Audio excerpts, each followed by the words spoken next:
Live my life consistently, no matter what I try. And I don't know what's worse, feeling like I shouldn't hurt, while living so comfortably with pain that it's all full of you. No, I look for this is my end of the world. This is me falling apart again. Yeah, this seems just too inclined for me. It's so lucky.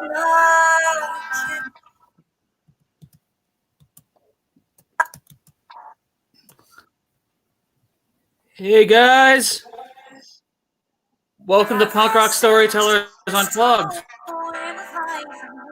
It's not gonna stop. 1 second, guys. All right. There's our dry run of that. Our first videos on here. Well, hi everybody. Welcome to Punk Rock Storytellers Unplugged. I'm your host, Brad Hesse. Tonight we have Erin Incoherent on. How's How it you going, doing, Brad? Erin? Nice to be on. Thanks for having me. Today's a good day. Just released the new album. Hell yeah! Looking forward to playing the full new video at the end of the episode. Thank you. Yeah. That and we don't really have to worry about trying to stop anything. It just starts playing again. Keep singing. Right, just keep it running. But I'll let you take it from here. All right. Cool. Hello, everybody. My name is Erin Incoherent, and as I just mentioned today's been a very special day for me. I just released my fourth album called Deja Vu. I spent the past year creating it with Flavine at House of Robot out in Wrightstown, New Jersey.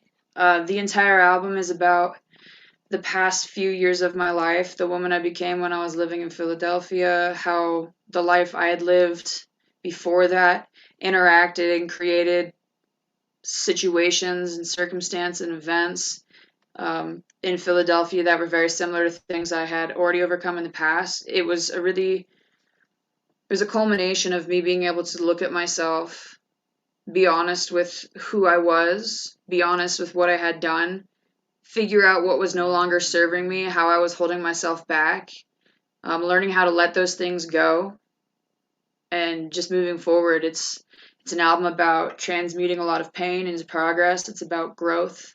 And the title track, Deja Vu, really punctuates that, so that's what I'm going to open with.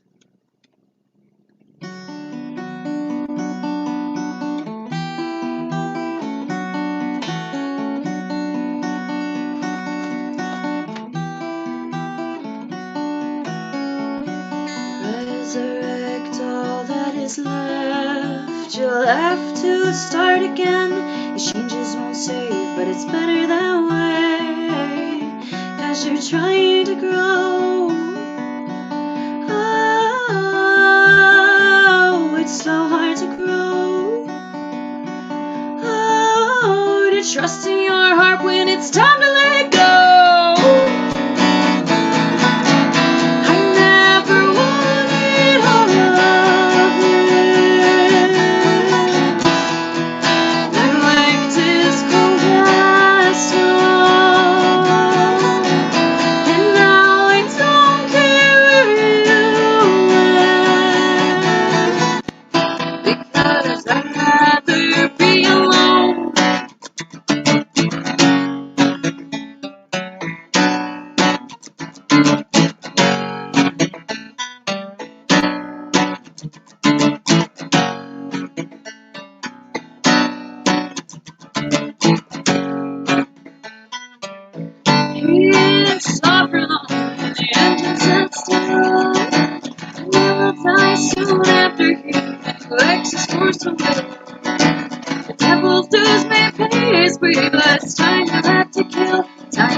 I've been drinking.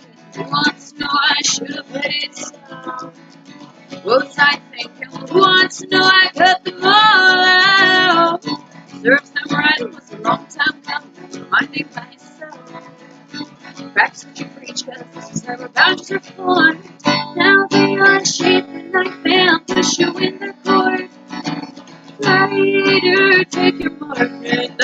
for sport. They'll turn into a monster. They can only watch because they're bored. Cross my heart, my soul escapes in the report.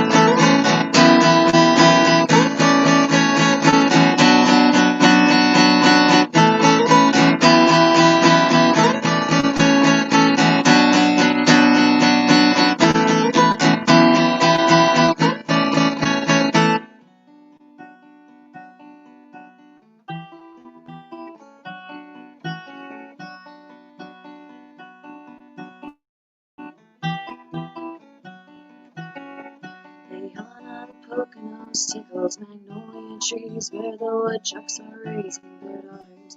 Perfume will change on the leaves as the rivers all freeze, and the fawn all seek shelter from hunters. The quick will survive while the meek will provide winter food and some warmth in your hide. This cannot be strange to you. No, this cannot be strange to you. Have you forgotten how this ends? Your anchors are too. Learn the lesson once again.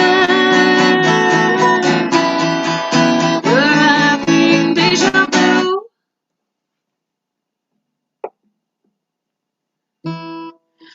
So, that was actually the first thing that we started collecting footage for when Bill and I started this project late last year. We got footage for a music video for Deja Vu, and that's actually going to be the last thing that I'll release. So within the coming month, there will be a music video for Deja Vu. Keep your eyes peeled for that. I'm going to move into one that was one of the first songs I wrote for Deja Vu. Shortly after moving to Philadelphia, a lot of my relationships from Colorado fell apart. There were a lot of people who I had in my life who were becoming intimidated by how I was continuing to reach for my dreams and continuing to gain momentum in pursuing my dreams. And it drove wedges between people because I couldn't continue to keep people close to me because I'd known them for a long amount of time, when them being close to me meant they were just going to talk down to me and degrade me and belittle me and just manipulate me, mind fuck me. I got to see a lot of people who I loved become really nasty because of their own insecurities. And that's a motif I explore several times on this album. It's a motif that my music has explored a lot in my life. Growing up with borderline personality disorder, I'm incredibly rejection sensitive, and I will manipulate situations to fulfill that prophecy. It's work that I've had to do. One, I am talking about growing and changing. It's things I've had to address and identify with myself to help foster accountability, to help these changes root in fertile soil instead of in nasty soil. So this one is called 25. That was the age I was when a lot of these relationships fell apart, and I started really taking those first glimpses of myself in the mirror and kind of being like, where am I supposed to go from here? Who am I? How do I pick up the pieces of my life and move forward without any semblance of support as I've known it?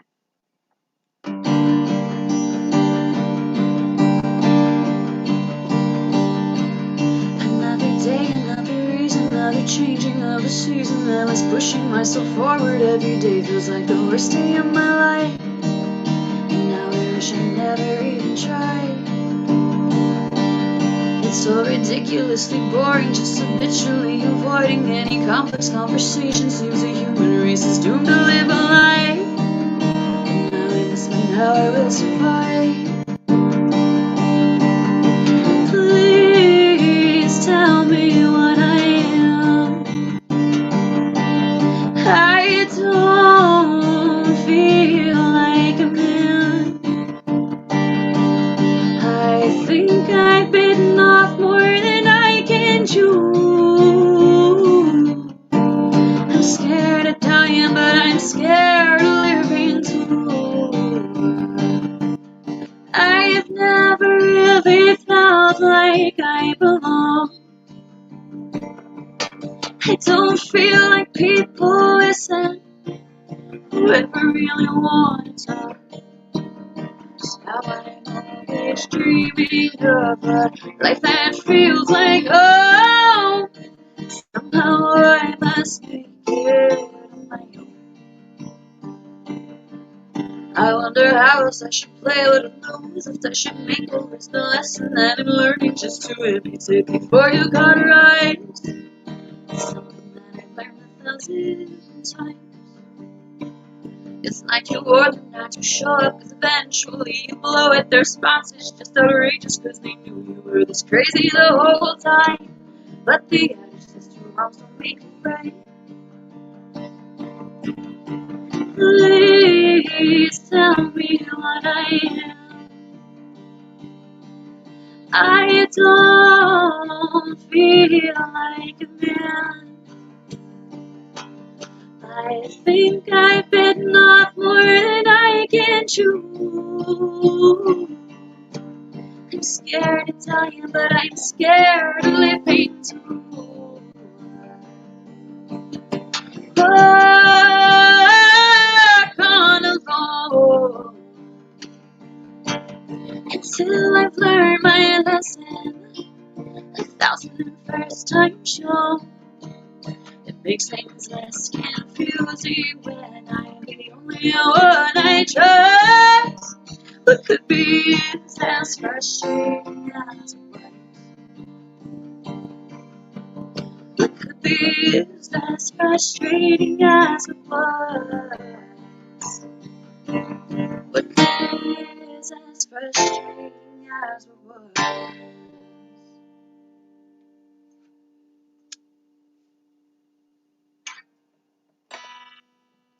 So in Deja Vu, there are a couple kind of distinctive shifts in tone. I'm known for writing a lot about heartbreak, sadness, betrayal, rejection, hurt. And in Deja Vu, I was exploring more of the side of myself when I feel powerful and when I feel sexy and when I feel connected to my goddess, my own inner goddess. Something I don't really talk about publicly a lot is my pansexuality, is me being attracted to people regardless of what their sex organs are. And the next song I'm going to play is a song that I wrote kind of specifically talking about kind of me being pansexual and me being all over the place as far as embracing my duality. So this one is called Aculeus, which is a Latin word that is the stinger on the end of a scorpion's tail. So this one's called Aculeus, the sting.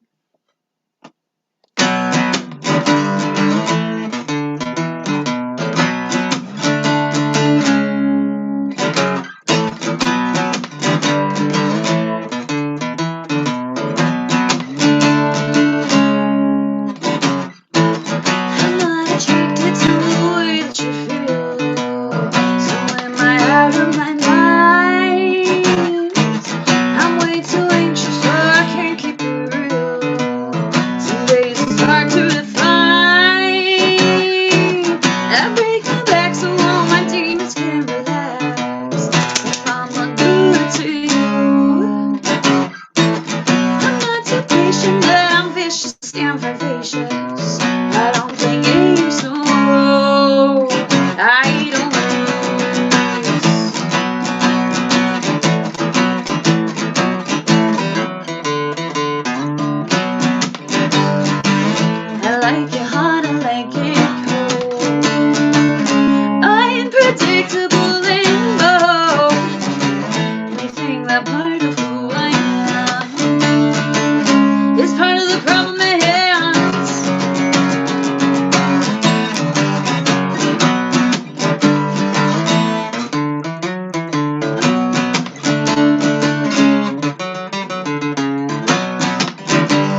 you know? When you're feeling yourself, you put that song on and dance.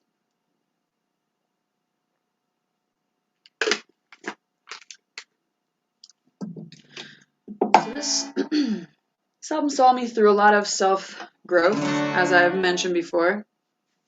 This next song was a song that I was inspired to write.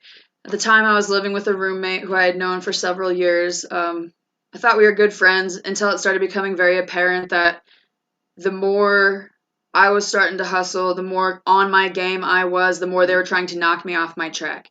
Again, this is a theme I've noticed from a lot of people. It's based out of insecurities, and it's work I've had to do just to kind of create agency within myself to maintain proper boundaries, because I've had a history of abuse in my life that's led me to always believe that I am the one who's wrong, or if something upsetting has happened, then I have to be the person to try to make things okay. But when that has to come either between me not pursuing my dreams because of how it makes you feel, or you learning to take accountability for your insecurities so that you don't lash out at your friends, this was an important event that occurred that led to me writing this song.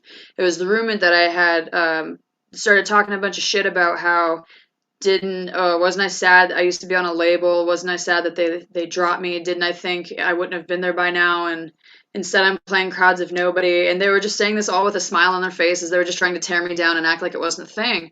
And after they left the room, I just screamed this chorus over and over and over again. One day I'm going to wake up in my someday, because if I don't, I'd rather not wake up at all. It was just that frustration of like, yes, I have been doing this for 10 plus years. This has been my whole life.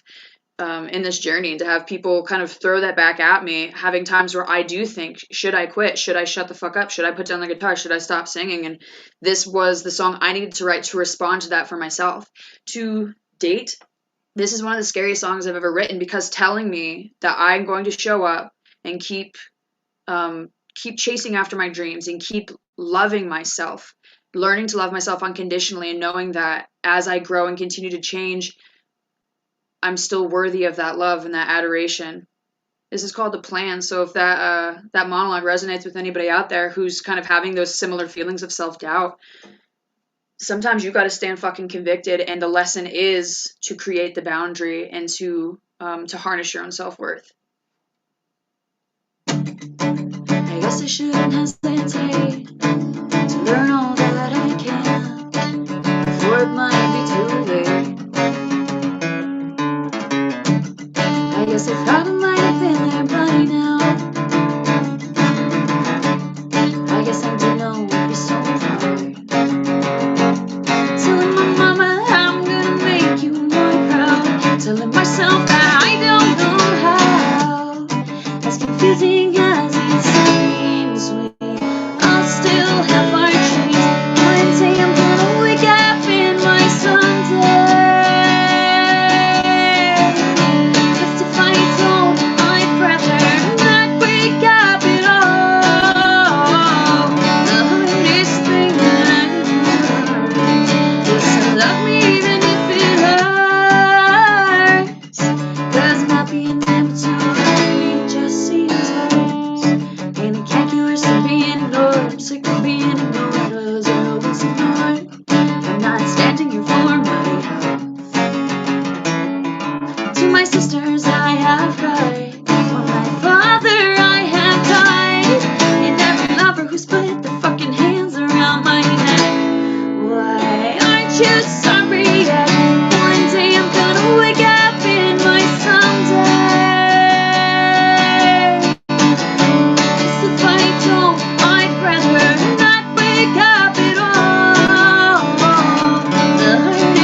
to learn, we live to fight, and wait our turn into what's right. As confusing as it seems, we all still have our dreams. One day I'm gonna wake up in my someday. As if I don't, I'd rather not wake up at all. The hardest thing that I do is to love me even if it hurts. It still hurts, even if it always hurts. Not being able to love me still stings worse.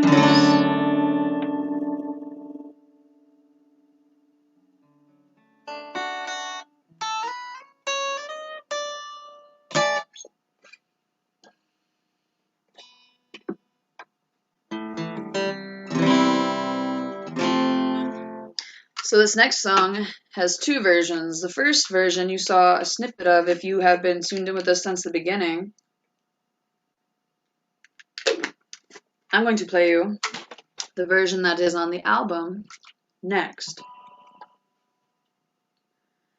I can't seem to live my life with consistency, no matter how hard I try.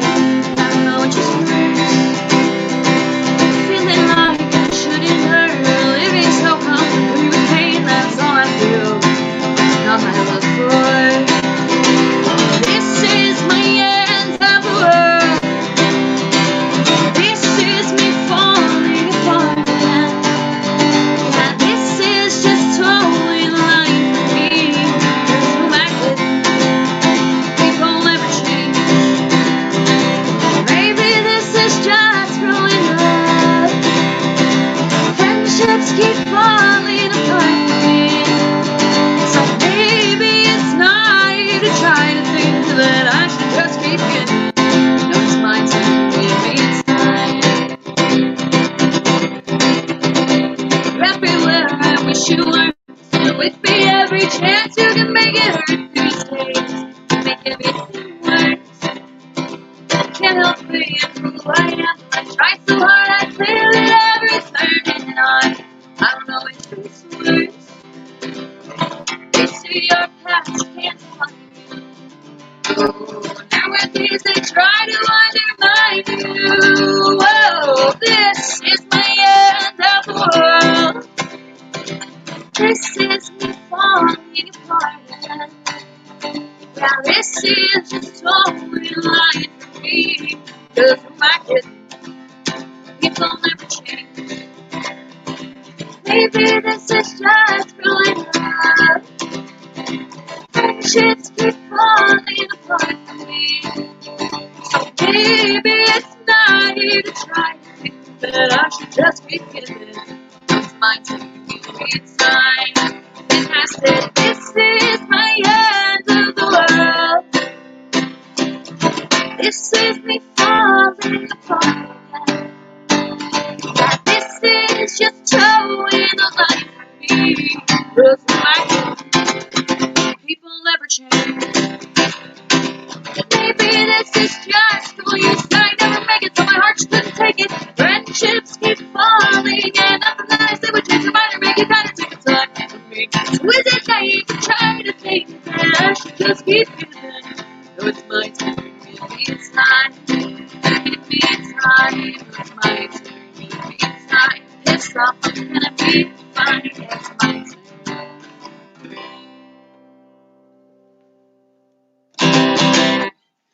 So that's how I originally wrote the song. It's called The End of the World Again, because I write that song on every album, or a song like it.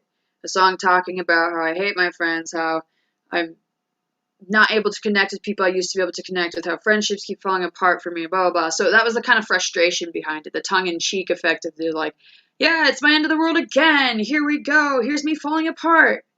But in reality, those lyrics are very pained. They're very troubled. It's hard to live with borderline personality disorder. It has affected every relationship I've ever fucking had, every friendship I've had. It's prevalent in who I am as a person, which means the management is up to me. I don't expect my friends to put up with abusive or shitty behavior because I can't manage my own mental illness, but it is something that I wish a lot more of people that I knew had more compassion in their heart toward me when they were dealing with me, because it is hard to split it. It really is hard to constantly feel like my friends hate me, even though there's nothing to indicate that. And then it's exacerbated by the paranoia that also comes along with having BPD. So I wanted to showcase those emotions, that part of the song too, you know. I wanted to give life to that body of lyric work. So I partnered up with Ari Rubin from Minka's, and they're a Philly group. Ari was my vocal coach this year for a few months while I was overcoming vocal nodes, and is an incredible pianist. So I showed Ari just that guitar version I just played for you, and he came up with a piano version that you heard at the beginning of the video. If you weren't here and you didn't catch that, you can look that up on YouTube. It's just The End of the World Again. That version is also available on Spotify if you want to stream it with the new record. You're more than welcome to, and I recommend it. It was kind of a turning point for how I started operating with my voice as well. I just mentioned I got vocal nodes January 4th, 2020, 4 days into me moving into the studio to remake Deja Vu. I found out I couldn't sing it.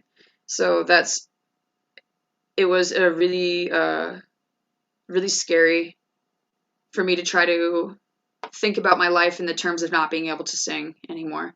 And I was being dramatic, of course. Vocal nodules are generally, they'll just heal by themselves and they don't require surgery. But this is also what Julie Andrews lost her singing capability from, was having vocal nodules. So I was scared shitless, thinking like, I can't sing for a couple months. And when I can sing, or when I'm getting back to singing, I can't sing the way I used to be able to, so I might as well not be able to fucking sing. This album was already written in January of this year. You know, I was just going back to record it, and it was cool for me to have the lyrics create another effect on me as I was revisiting this material, as I was learning to sing again, as I was overcoming the past pains, past traumas and transgressions, as I was losing relationships that were not serving me. These lyrics just became more and more poignant. So I'm going to play a song next called The Coal. This is one of my favorite songs on the album. It's one of the favorite songs I wrote, just talking about continuing to keep that fire lit. You know, coal is energy. It's dirty energy. Look at my dog Desmond. He's been sitting here listening. Oh, he's a mouse on the camera. Cool. Desi loves this song too. And it was one of the first songs I think my voice was able to come back for too.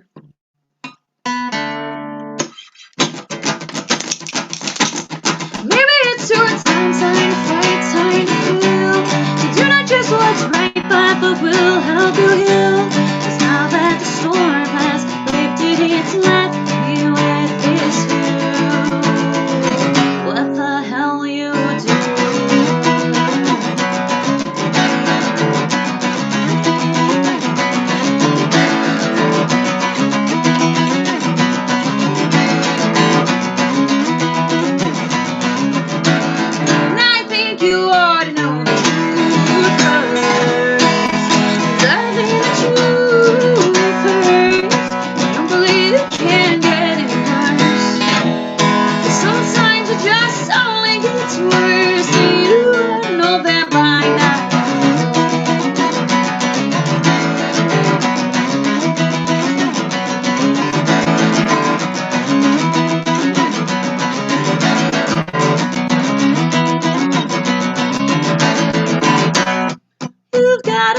Just as hard as you can, both fists on the table.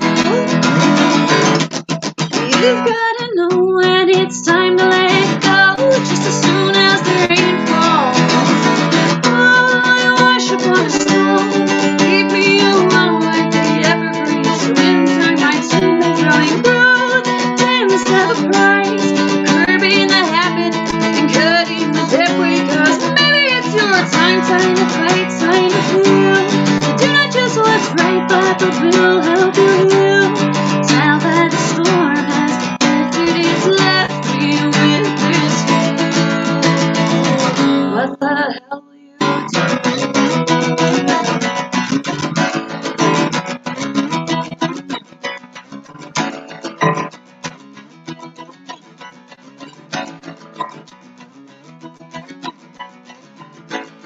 I think you tried me. I think you lied, knocking me down. you think that's right. That anchor, I'm not gonna drown. Nobody ever helped me out.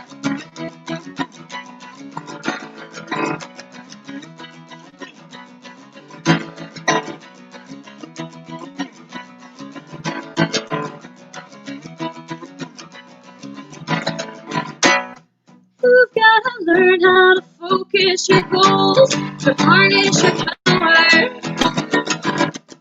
You gotta know when they're just going small, how to knock down your tower. Oh, trust and believe those your life can be fixed. What they take doesn't come back easily, so take everything I have. So used to smiling in my face while you're stabbing me in the back.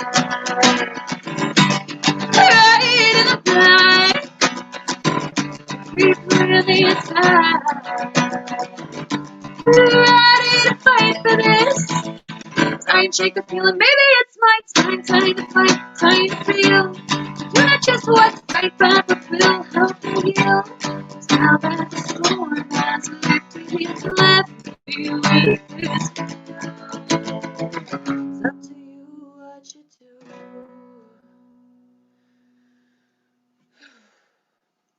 It's up to you what you do. That's the last line in that song. Because it's a good reminder. One of the things that especially BPD tries to get me to do is just sit here and pity myself for forever and create all these problems. And how my whole life is just all these people not liking me, and how, it's pity, woe is me, woe is me, woe is me. And that's certainly one way to live, and that's how I live for a lot of my life. And kind of the language I began using in Deja Vu was things like, it's up to you what you do. Reminding myself of my power in the situation. And it's something I'm showing up to do every day, because it's not just something that you show up once and it's done. It's not just something that you show up 200 times and it's done. It's a commitment that you make to self-betterment. It's something that you are worth every second of every day. It's something that depression can very easily trick you and tell you that you're not worth the effort or energy it takes to love you. And you just have to continue to show up and denounce those thoughts. Remember, it's up to you what you do. This next song is called The Edge of September. And I wrote it on that kind of that hopeful note. The lyrics say, I'm pinning my hopes on the edge of September and praying the payoff's not too far away. Just kind of at that moment, a lot of this year felt like, who was it? Bill Nobes says it best, that the gods just take you, beat you over an anvil like they're forging you into a sword. And I mean, it's nice because ultimately you get to become a sword, but this is from the perspective of like, this is like me still getting the shit beat out of me by the gods, being like, please let there be some relief around the corner for me. So if you feeling that, this is the edge of September. We're gonna get there.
Smoke is clearing.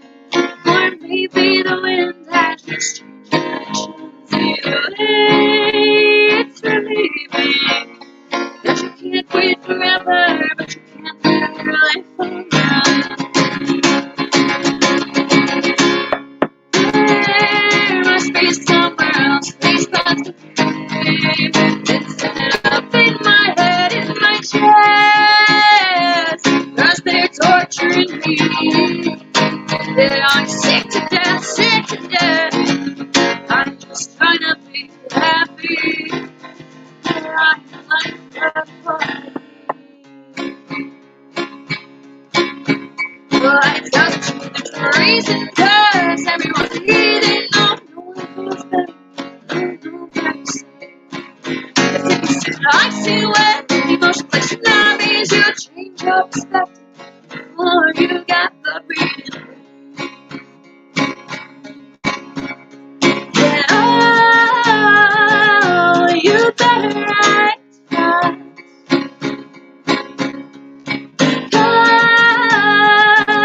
Cause your youth doesn't last, now it's all in fast.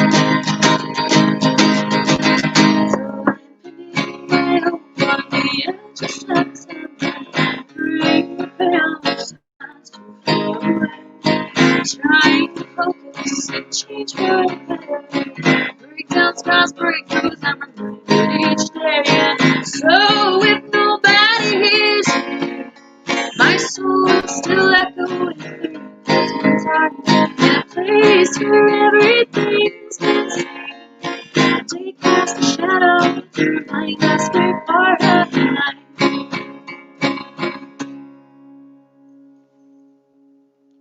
Oh, cool. So, coming on for the kind of remainder of the show, I'm going to play one more song for y'all, acoustic-wise. And then Brad's going to come back on and talk before showing y'all another music video that we made. And I'll talk a little bit about that music video before we play it because it's something that's pretty special and I feel really honored to have been able to create that. But before I get ahead of myself, this last song I'm going to play for you is called The Harvest Man. No, it's just called Harvest Man. Sorry, know that. And it's one of my favorites on the album for sure.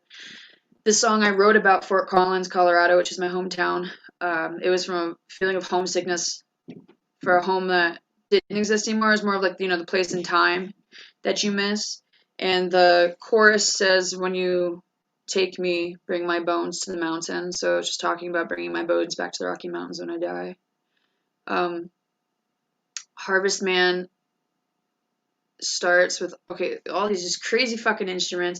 There's a few soundscapes throughout the album Deja Vu, and there's a thunderstorm on the song The Storm, and there is soundscape for Harvest Man. And the soundscape for Harvest Man, so all of the soundscapes you hear were recorded on location at House of Robot. Like I mentioned, I lived there for 8 months creating this album, so we were able to kind of just get little pieces as we think of it. So I woke up one night to hearing this just incredible thunderstorm at 3 o'clock in the morning, pulled my phone out, recorded it, and then put that for the storm. For Harvest Man, Bill had the idea to create a soundscape of us. It was like, because at the beginning and the end of the song, you'll hear it's, quieter, finger picking. So I thought, well, I want the song to sound like it's being told around a campfire. So Bill got all this recording equipment, made this huge bonfire, and we recorded the sounds of the bonfire. And when we played it back by itself, it didn't register that it was a bonfire. So then Bill had the idea, well, let's create a soundscape for this. And so I went down to the creek in the forest behind the house and recorded the sounds of the frogs chirping. And I recorded the sounds of the crickets chirping as well. So we added kind of all of these elements together, and it creates just this wonderful experience for Harvest Man. It's exactly what I wanted. I got Chris Olsen's an absolute fucking maniac on percussion. He did percussion for the entirety of the album. He also did the banana bells and the chimes and all sorts of the ridiculous additional percussion for Harvest Man. And I also had my homie Skelly do upright bass. I'll call it stand-up bass because if he's watching, it frustrates him when you call it stand-up bass. So he played upright bass for this, and it was really just a fun experience all around. Anyone who contributed to this song did so in a really great, creative way. So thanks from the bottom of my heart for anyone who had a part in making this song and this album. This one's called Harvest Man. There they are, the Harvest Man, kicking up their dust again, of nature's calling Rose Canyon. These souls summoned by gusts of wind. Harvest Man, Harvest Man.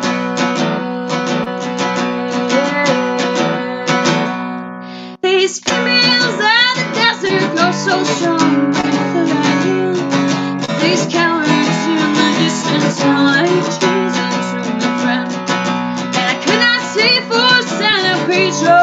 so bright a glow. So rivers green and clovers weave these weeping fig roll. Harvest man, it's a harvest man. Hurrah, fantasy emperor, I belong to the mountain. Harvest man, it's a harvest man. Soy amarre el corazón de la luna, give me back again. When you take me with my bones to the mountain.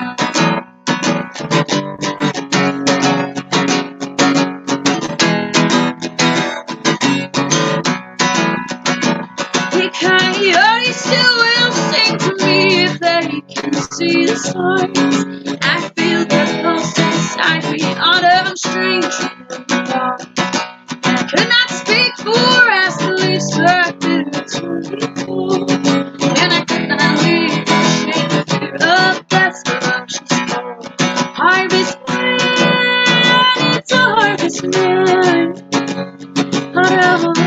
Fantasy and play and run to the mountain. Harvest man, it's a harvest man. Soy amarre el corazón de la luna, give me back again. When you take me with my bones to the mountain.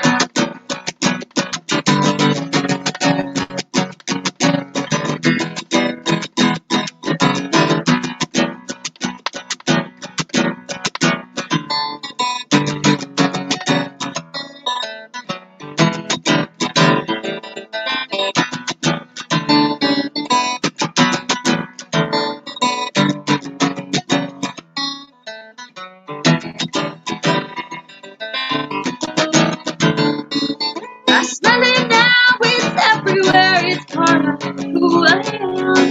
It's so leaves my trouble speaks, the warbler speaks again. I could not grow for cotton wood, look on the creek below.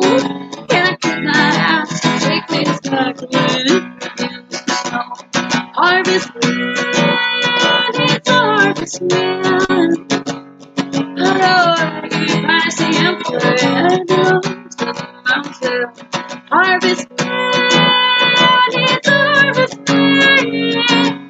Soy amarre el corazón de la luna, give me back again. When you take me with my bones to the mountain.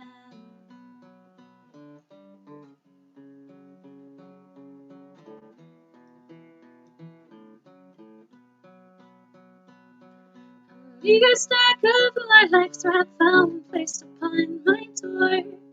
The harvest man comes now for me as fire greets the stars.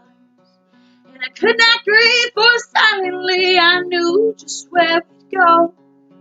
But after that, the dark comes fast, at least that's just what I'm told. That's just what I'm told.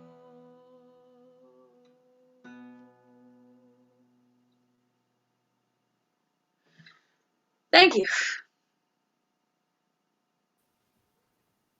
That was Thanks. awesome. My roommate just cheered for me too.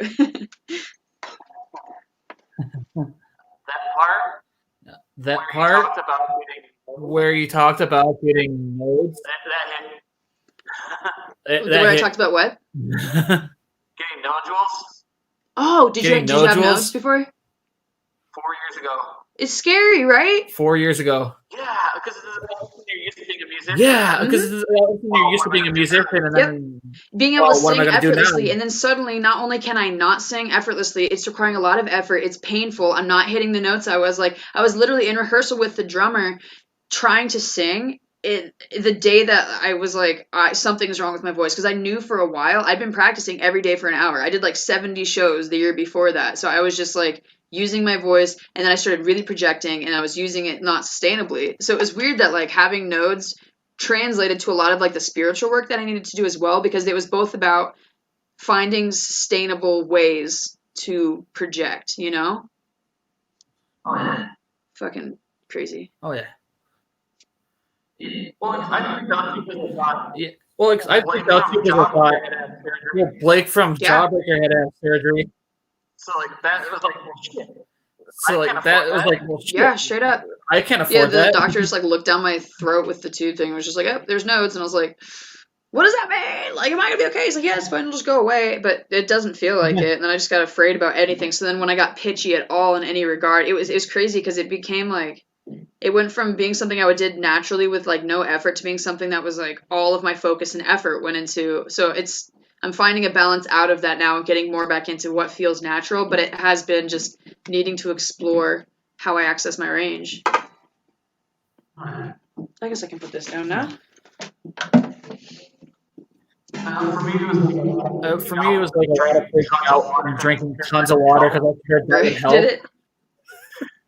After months of, I was able to sing again. Right. But it was just like gallons of water daily. Right? But having to pee about 1 million times a day.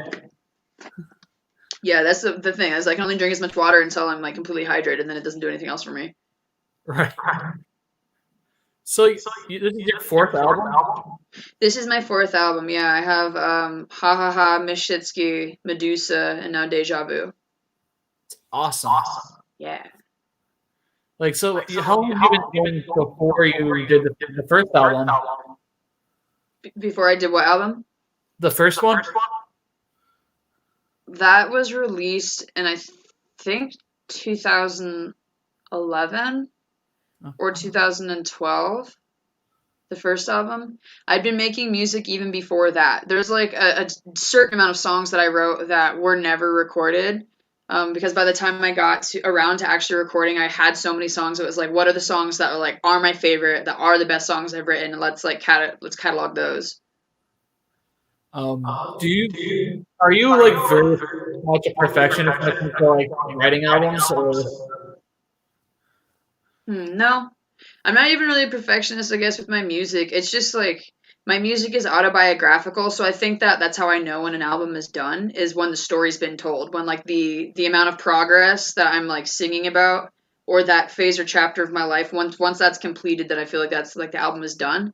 Because even with Deja Vu, like I didn't write Deja Vu Reprise, which is the last song on the album, until we were like done with everything but vocals. And then we started with Reprise because Reprise is a cappella, so it was just all vocal work from there. And then like after I finished the Reprise, I was like, yeah, this feels like what this album was missing. But I don't think that I'm like too much of a perfectionist in that regard. Yeah, I don't know. It's to write an album. You have to what? It takes me forever to write an album. Yeah, I feel that. Because I get too in my head about it. Yeah, this album kind of had me doing a lot of that too. There were so many things that I had to overcome that like became insecurities, or that were insecurities beforehand, that I had to identify. That like when I moved out of the studio and I was listening to the first mixes that we had of Deja Vu, I was actually crying and being like, I hate this album. What did I just do for the past year? And then from that point till now, like now I love the album. I think it's the best thing I've ever done, which is what I felt like intermittently kind of throughout this process. I think that I'm a perfectionist and really hard on myself in other things. So the kind of like, I don't know. How is it going to be? Like, am I doing it honestly? Is it conveying emotion? And then I'll get really in my head about that, thinking like, well, could I have this come across stronger? But sometimes, you fuck with it too much and you miss the authenticity, or you'll mess that up. Right. Trying to not be overproduced is a pretty important thing I look for. Yeah. It's got to have the authenticity. Yeah. I hear that. I just looked over my dog. He's so cute, chilling on the bed. I had to take the banner off when I saw the dog walk by. You did what? So we got the banners on here, like the Erin Incoherent banner here. I had to take that off when I saw the dog walk by. Oh, okay, good. Thank you. Yeah. When I saw him, I was like, oh, get in the picture, Des. He's so cute. I love pets on the show. Oh, how many pets do you have? I don't have any right now because like my apartment doesn't allow it. Oh, that sucks. But I've had 2 cats growing up, and I love dogs. Cool. So Yep. My dog hates cats. yeah. But still have to. But I also have ADD, so when I see a dog or a cat, I'm like, ooh, That's cute. more dogs. Right. All right, so we're gonna play another video from you today. It's of roaches and roommates. Yeah, and this is the last song we'll be playing for the stream, right? Yep. Tell me a little bit about the song. So this song was written after my roommate overdosed accidentally in 2019. And when I started thinking about making the music video for it, I got the idea. I do community outreach with a nonprofit called Operation in My Backyard that serves Philadelphia. And they host like twice a year, they'll do fundraising shows. And I've played every fundraising show they've had. In February, that was their last fundraising show before the lockdown happened. That was actually the last physical show that I played before the lockdown happened. And I got the idea to take the video camera and ask people if I could interview them about people that they'd lost to overdose. And then I also had the idea to ask people if they wanted to just submit pictures of people that they lost to an overdose. The whole idea behind this video was just to create compassionate discussion about harm reduction to help dismantle the stigma surrounding drug use in our communities. There's so much drug use that happens, especially like in the punk rock scene too. It's shamed, it's stigmatized. I get it. Everyone wants to like live fast and die young, but then why are you horrified when your friends die? It's kind of like if you wanna recreationally use drugs, just fucking be safe about it, you know? If you're going to be using, let people know, or don't use alone, carry Narcan. These are all things that can help save lives, but instead of having these discussions, we're busy shaming people for what drugs they use, how they use, those types of things. So it was just kind of a call to have the discussion to help dismantle the stigma. I think it's red with in Oregon, decriminalizing a lot of stuff and focusing more on rehabilitation rather than imprisonment. Right. It popped into my head. Yeah, because that's part of this work. That is part of harm reduction. You know, you can't just label somebody a felon, strip them of all of their rights, have them serve their time, you know, to pay their penance for their crimes, and then have them come back out into a world that still punishes them actively. Right. And that's definitely a huge part of stigma that's facing street citizens, sex workers, drug users, and the like. So this work that we're doing when we talk about harm reduction intersects with so many other things that we need to be talking about socially and already changing the narrative about anyway. So it's just kind of like, you know, the more you start to talk about things that we need to be talking about, the louder you get and the more conversations you have about differing topics. Yeah. It's good that this is actually starting to become a thing now, where they're actually starting to take away some of the stigma behind a lot of this. Yeah, I've seen a lot of people who've shared the video today, just talking about how, or just finally like being honest and open about their own drug use or people that they've lost to it. And to me, that's inspiring because like that is helping change. It is helping people access healing. It's helping people, you know, call out their honesty and be brave, and that can be inspiring to other people who might feel alone or isolated. That's awesome. Thanks. I'm gonna play that video again now, actually. Awesome. Sounds great. Let's see how this one goes. The other song starts playing again. Right. We heard this one. All right. Guys, this is Erin video. If it'll play.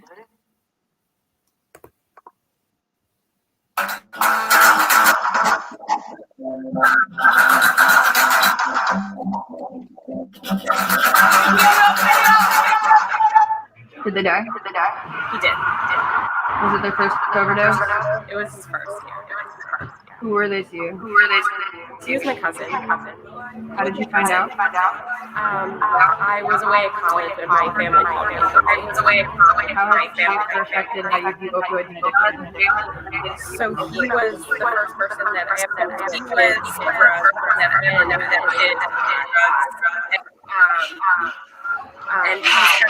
and he's kind of the force that got me into working in the addiction field. And ever since I've had compassion for educating people on the dangers of mixing drugs, because he actually died of mixing too many depressants. So now when I work with clients, I really like to tell them a lot about mixing like benzos and heroin and how you can die from it, because he accidentally died. Do you love them? Of course. Do you have any words for them? Just that I love him and that he's looking down on all of us. What's that?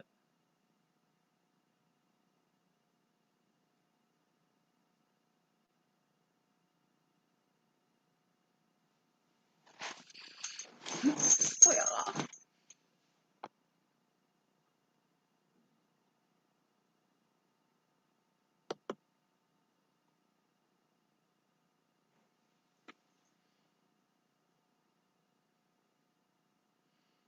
I think I lost you, Brad.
Sorry, I think I lost you there for a sec.